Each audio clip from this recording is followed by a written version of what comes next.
আমার প্রায় 33 বছরের এই পরিশ্রমের মধ্যে আজকে যে পুরস্কার, সেই জয়কে আমি কবরে নিয়েছিলাম, ইমাকে নিয়েছিলাম কাঁধে, দুজনকেই নিয়ে গেছিলাম একটা বাড়িতে। সেই জয়ের হাত থেকে আজকে পুরস্কার পেয়ে তার সাথে বড় আনন্দ আর কিছু না।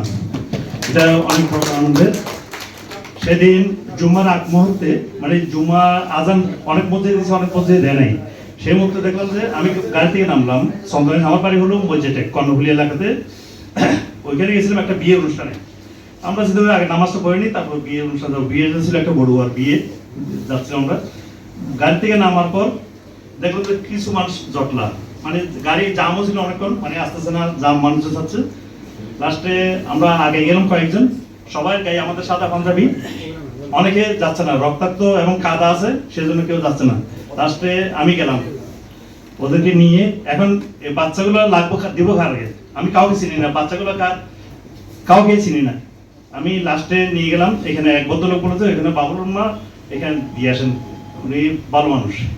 তখন আমি ওনাদেরকে নিয়ে পাশে, এই মানে একটা জমির পরে বাড়িটা, ওই বাড়িটাতে আমার ভাই গেছিল, যখন বৈশাখী টিভিতে একটা প্রোগ্রাম করছিল তখন গেছিল। এখানে গিয়ে ওই বাড়িটাতে ওই মহিলার বক্তব্য নিয়েছিল, ওইখানে দিয়ে আসলাম। আমাদের খালাগুলো লাগে, বলে যেগুলো খাল বাচ্চা, তাহলে দেখলো আমি জানি না, আপনি লাগেন আপাতত। আমি এখানে আমি যে বনালোল হিসাবের ছেলের পরিচয় দিলাম, আমি ওনার পরিচিত, আপনি লাখেন। তখন ওইটা লাগাতে ওরা লাগলো, লাগার পর আমি আসলাম, কোনো গাড়ি পাচ্ছি না, কোনো রিক্সা, জুম্মার টাইম কোনো গাড়ি পাচ্ছি না। লাস্টে একটা ব্যান গাড়ি আমাদের এখানে, এই যে যেটা শিম গাছে গিয়ে দেয় ওই জন্য গাছগুলো সাথে তালা মারা, ওই ব্যান গাড়িটা তালা মারা। লাস্টে দিয়ে তালাটা ভেঙে ওই কাঠের ব্যান গাড়িটা তুললাম, তোলার পর নিয়ে গেলাম স্বাস্থ্য কমপ্লেক্সে। সেখানে গিয়ে দেখে আরো আহত অনেকজন আছে, কিন্তু আমি নিয়ে গেছি শুধু একটা মহিলাকে। ডাইরেক্ট কোনো ডাক্তারই নেই, ডাক্তার গেছে মসজিদে নামাজ পড়তে। এখন আমি তো তখন মাত্র এসএসসি পাস করা, কিছু বুঝতেছি না। লাস্টে মসজিদ থেকে ডেকে আনলাম, মসজিদের ডাক্তারটা বলছিল মসজিদের জানালার পাশে, সেই সুবিধা হয়েছে, একটা লোক দেখা দিল, উনি ডাক্তার। ওনাকে ডাকলাম, ভাই ইমার্জেন্সি রুগী আছে। উনি নামাজ না করে উনি আসলো, উনি আর দ্বিতীয় কারণে কি রুগী কিসের এটা প্রশ্ন করে নাই, আসলো দেখে উনি বলতে আপনারা এটা শহরে নিয়ে যান, মেডিকেল নিয়ে যান, এখানে লাগলে বাঁচানো যাবে না। উনি কিন্তু আমার মনে হচ্ছে তখনই নাই, কিন্তু আমি শিওর না। নিয়ে গেলাম, নিয়ে যাওয়ার জন্য কোনো গাড়ি পাচ্ছি না। লাস্টে একটা অ্যাম্বুলেন্সকে, তাও কিছু মানুষ, বিক্ষুব্ধ মানুষ, পাথর মারাতে থামলো, ওইটাতে করে নিয়ে গেছি। অ্যাম্বুলেন্স ভাড়া কে দিবে, কি দিবে না দিবে এটা কোনো জানা নাই। নিয়ে গেলাম এখানে মেডিকেল নিয়ে যাওয়ার পর আর বিড়ম্বনা, এটা কোথেকে আনলো, কি হয়েছে, কি নামগ্রাম ঠিকানা, কোনো চিকিৎসা জানাতে পারি, যাই করেন আগে চিকিৎসাটা দেন, পরিচয় পরে নিয়েন। লাস্টে আমি টিকিট কাটলাম, তখন টিকিট ছিল 5 টাকা, 5 টাকা টাকা দিয়ে নেই। লাস্টে এখানে একজন পুলিশ অনুরোধ করার পর পুলিশে টিকিটটা খাই দিল, খাইতে দেওয়ার পর তখন ইমার্জেন্সিতে নিয়ে গেলো। এরপর তো আমাকে বিভিন্ন এজেন্সি, বিভিন্ন মানুষজন শুধু বারবার জিজ্ঞাসা করতে, বিভিন্ন তরসারি করতেছে।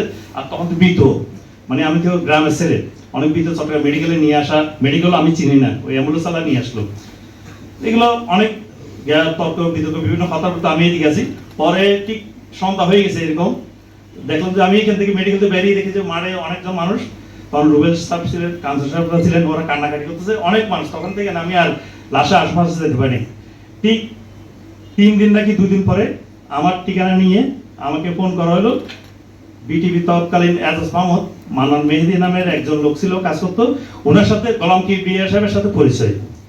ওই সুবাদে বিটিভিকে ফোন করলো যে চট্টগ্রামে এরকম একটা ছেলে নিয়ে গেছে, চিনো কিনা। তো মান্নান মেহেদি বাড়ি হলো আপনার আনোয়ারা, উনি আমাকে চিনছে, সেদিন উনি বিটিভিতে আমার বক্তব্য নিয়েছিল।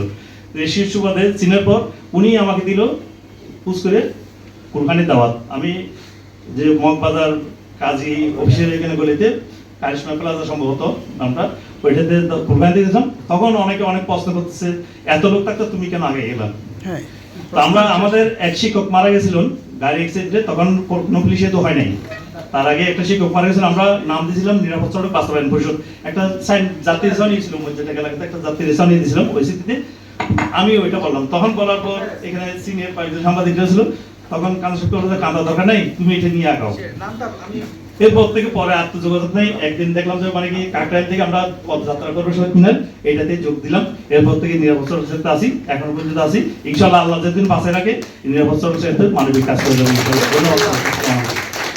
ধন্যবাদ, আপনারা তো শুনতে পেলেন। এখন জহিরুল ইসলাম ইস্যু জহিরুল ইসলাম মিশু